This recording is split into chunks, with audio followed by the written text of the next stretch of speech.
What's up? I just watched this fun video that Tasty posted on what they would eat in the fictional country of Wakanda. And even though I am a big fan of beef and lamb, I realize there's a growing population of vegans who probably want to try out the Black Panther diet. Wakanda is located in East Africa, so its cuisine will be influenced by countries like Kenya, Sudan, and Ethiopia. So first up, we're going to make a vegan version of Wakandan beef stew. Chop up a red, yellow, and green bell pepper.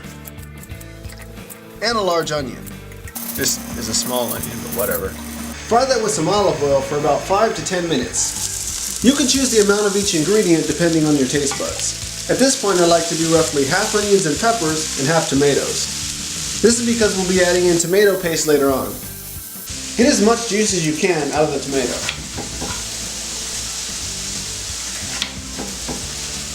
Garlic. If you want the taste of the garlic to be more pronounced, throw it in later. I'm just going to throw it in with the tomatoes. We're going to spice things up with a pinch of thyme, black pepper, a little bit of salt, garlic powder, turmeric, sage, and just a little bit of oregano. As you can tell, I really like to take it easy on the oregano. Pour some red wine. Pour a little more.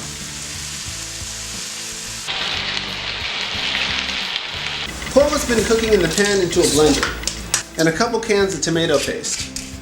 If it's too thick to blend, you could pour in a little more wine and then, drink some also. Cook that for about 20 minutes. Now for the vegan meat.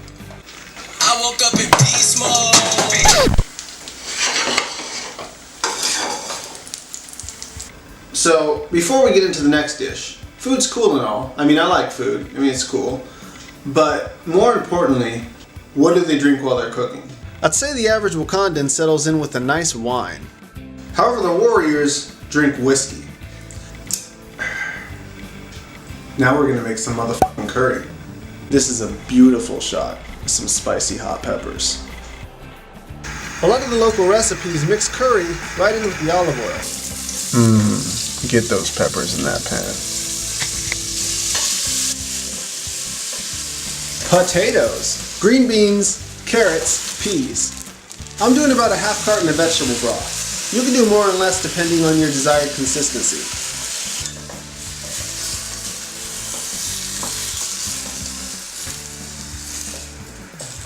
Spice mix. Salt, pepper, garlic, a good amount of cumin, an obnoxious amount of curry, and make sure you get a good amount of turmeric in there as well.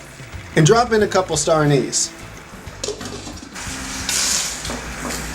You're going to want to pour in some whiskey. This is a Wakandan secret. Splash. I'm going to be adding in Beyond chicken strips and meatless meatballs. Keep the fire on until the vegetables are cooked. Staying hydrated is a very important part of the cooking process. We're going to do a simple version of Wakandan pulao. Fry up some onions and turmeric. More potatoes. A couple spoonfuls of that obnoxious tomato sauce you just made. Tomato juice, vegetable broth. You could also do whiskey instead. We're just going to be throwing in cooked rice to keep it simple. Usually when making pulao, you cook the rice and the potatoes in with the rest of the dish. If this is your first time making it or you're making it for someone, just throw in cooked potatoes and cooked rice. This will ensure that everything's cooked evenly.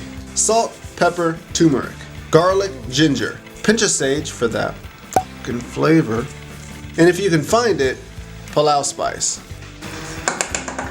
I'm heating it for no longer than 10 minutes. Mainly just steaming out the excess liquid. Let's throw a salad together real quick.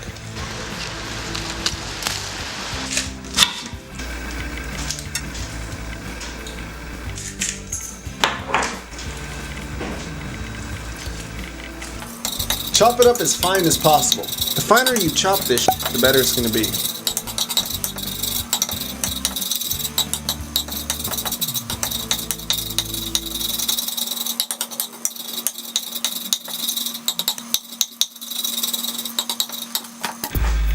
Oh damn. So we got Wakandan beef stew, turmeric infused curry, lazy pulao, plantains, and a nice little plate of oat. Damn.